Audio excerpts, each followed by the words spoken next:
La realidad supera a la ficción, esa frase conforme al tiempo en que más vivas más la vas a entender, y por eso este vídeo hace honor a ello. Lo que verás a continuación son una serie de eventos y hechos reales que hasta el día de hoy nadie ha podido explicar. Número 3. El caso de la mano cortada. Una fría mañana de 1954, en la vieja calle de Princesa fue encontrado el cuerpo sin vida de Margot, hija de la condesa Margareta de Liory, y había muerto en extrañas circunstancias. Unos hablaban de una extraña enfermedad, otros que un no menos inexplicable virus. Lo cierto es que la policía entró en ese domicilio y en una habitación encontraron el cuerpo de la difunta. Se le había extirpado la lengua, se le había arrancado los ojos y para su sorpresa en un rincón de aquella habitación, casi semi-escondida, aparecía la silueta de un contenedor de leche. Al abrirla, el policía encontró una mano. Una mano de mujer, con uñas aún pintadas emergiendo de una vieja lechera. Así comenzaba esta historia que aseguro no podrás olvidar, y pocas historias han conmocionado la opinión pública de la sociedad española como el caso de la mano cortada. La mutilación del cadáver de la joven Margot Shelley fue llevado por su propia madre, distinguida aristócrata cuya vida no tenía que envidiar a la famosa hija de la misma. ¿Qué razones llevaron a cortar la mano derecha de su hija? ¿Brujería, locura o algo mucho más siniestro? Se dice que en la noche en que la hija de la marquesa era velada, fue cuando lo hórrido cobró forma. La marquesa esperó a quedarse a solas con el cadáver de su hija y fue ahí donde la profanó. Nadie sabe qué fue lo que motivó a la marquesa a cometer tan horroroso crimen. Algunos piensan que era tanto el amor que sentía por su hija que quería conservar recuerdos de lo que en vida llevara el nombre de Margot. ¿Amor de madre? ¿O algo más motivó a esta enigmática mujer? Testigos que conocían a la marquesa cuentan que tenía alquilado una especie de sótano donde cultivaba cientos de plantas, aunque se teme que solo era la punta del iceberg, ya que en las entrañas de ese inmueble se practicaban horrendos experimentos por doctores nazi que eran refugiados de la marquesa. A esta propiedad la llamaban como la casa de los fantasmas. Este lugar era frecuentado por muchas personas, se hablaba de extrañas fiestas, de satanismo y sobre todo se hablaba de unos pasadizos secretos, unos sótanos donde había centenares de cabezas de perros y otros animales. En las paredes también habían símbolos que aún la policía no ha podido descifrar. A la marquesa se le conocía que hacía visitas a un grupo de personas las cuales eran algo primitivas ya que tenían rituales donde a los muertos les arrancaban partes del cuerpo para estar conectados con ellos aún después de la muerte. ¿Pero por qué los ojos y la lengua? Una marquesa de alta alcurnia, que conocía y hacía fiestas con personas de alto nivel político y militar, la mayoría ignorando que en esa casa se encontraba un verdadero festival de sangre. En ese lugar encontraron ollas con miembros de gatos y perros, cadáveres totalmente desollados. Nadie ha podido aclarar esa especie de novela horrenda que está envuelta en una cruda realidad. No olvides la caja de comentarios, espero sea de tu agrado. Número 2. Los niños Soder. Si ya es agónico para una familia ver cómo desaparece uno de sus hijos, hoy quiero compartir con vosotros una dramática historia, la historia de una familia que vio como 5 de sus hijos desaparecían la misma noche, un día antes de Navidad de 1945. Hoy conoceremos la historia de los niños Soder. Esta terrible historia tiene su comienzo el día antes de Navidad de 1945, en casa de la familia Soder. El matrimonio tuvo 10 hijos, pero un terrible incendio en su casa de Fayetteville, West Virginia, la redujo a cenizas. Tras el incendio, 5 de los hijos nunca volvieron a ser vistos. Las primeras teorías apuntaron a que murieron a causa de las llamas, pero en los restos de la casa incendiada no hallaron ningún resto de los niños, cosa poco probable, por no decir imposible.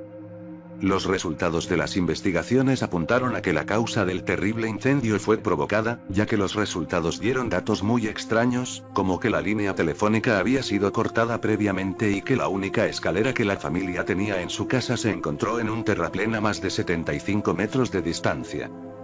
Debido a que no se encontraron restos de sus hijos, George y Jenny, los padres, insistieron en aferrarse a la idea de que sus hijos continuaban vivos, en algún lugar. Pero a los extraños descubrimientos se añadió otro. Desesperado George, en presencia de los agentes de la autoridad y numerosos testigos, trató de subirse con su camioneta a una cima cercana a la casa, pero ¿cuál fue su sorpresa cuando la camioneta no arrancó? El motor había sido manipulado para evitar que funcionase. Las autoridades investigaron todas las pistas posibles, pero el caso se volvió mucho más enigmático cuando tras interrogar a los padres de los niños, estos afirmaron recordar que un tiempo antes del incendio, fueron visitados por dos extraños hombres de los que recibieron amenazas de quemar su casa y la posibilidad de que sus hijos desaparecieran para siempre. Uno de los hombres, recordaba George, el padre de los niños, que era inmigrante italiano, que pagaría por todos los comentarios ofensivos que estaba haciendo sobre Mussolini por todo el pueblo. Por si esto fuera extraño, aquel hombre estuvo presente en el juicio donde se consideró el incendio de la casa de los Soder como un accidente. Otros datos que salieron a la luz tras los interrogatorios y las investigaciones fueron que testigos presenciales de los hechos afirmaban haber visto a un hombre en los alrededores de la casa de los Soder con un polipasto, que podía ser el que utilizaron para manipular el vehículo y evitar que arrancase. Días después George informó a las autoridades de que en su jardín había encontrado un objeto de caucho, que parecía ser una bomba de napalm, o sus restos.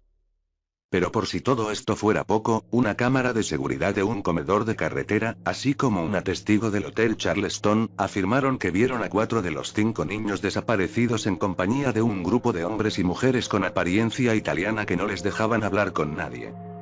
A pesar de todas las pistas, ninguna de ellas aportó luz a lo que parecía ser una tragedia familiar sin precedentes. Pero cuando la familia Soder parecía haberse hecho a la idea y había tratado de mitigar el dolor de la pérdida de sus 5 hijos, en 1968, más de 20 años después de aquella fatídica noche, recibieron una supuesta fotografía de sus 5 hijos en compañía de un hombre desconocido.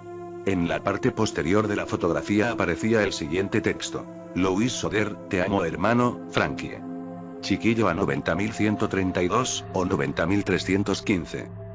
La familia contrató a un detective privado apellidado Tinsley para que investigase la fotografía recibida y las posibilidades de que aquella foto fuera de sus hijos, pero a las pocas semanas Tinsley desapareció, nunca más se volvió a saber de él. Las autoridades cerraron el caso y se negaron a investigar más acerca del mismo. Sus conclusiones fueron que el incendio había sido accidental y que, a pesar de no hallarse restos, los 5 niños habían muerto en el incendio. George y Henry murieron sin saber la verdad sobre lo que sucedió aquella víspera de Navidad en su casa. Número 1. El Hospital del Tórax. Ubicado en Tarrasa, España. Fue fundado en 1952 con la intención de aislar a los pacientes del resto de la población para así evitar propagar las enfermedades, pero tristemente muchos enfermos eran abandonados ahí por sus familiares. Los pacientes no tenían contacto con el mundo exterior y se dice que dentro eran sometidos a rigurosos y atroces tratamientos que jamás llegaban a una cura. Durante muchos años en España, este hospital ocupó el primer lugar en cuanto a suicidios, ya que muchos enfermos se arrojaban desde el 9º piso hacia el jardín, al que después apodarían como la jungla debido a los gritos que se escuchaban producto de aquellos que se suicidaban. Una leyenda sobre el lugar habla de una enfermera que administraba dosis letales a los pacientes, esto para que ya no siguieran sufriendo, aunque hay quienes afirman que era todo lo contrario, que administraba estas dosis a pacientes que parecían mejorar. El hospital cerró sus puertas en 1997 y, en el año 2010 fue renovado y convertido en el Parque Audiovisual de Cataluña, donde se dice que por las noches se escuchan gritos y ruidos muy extraños.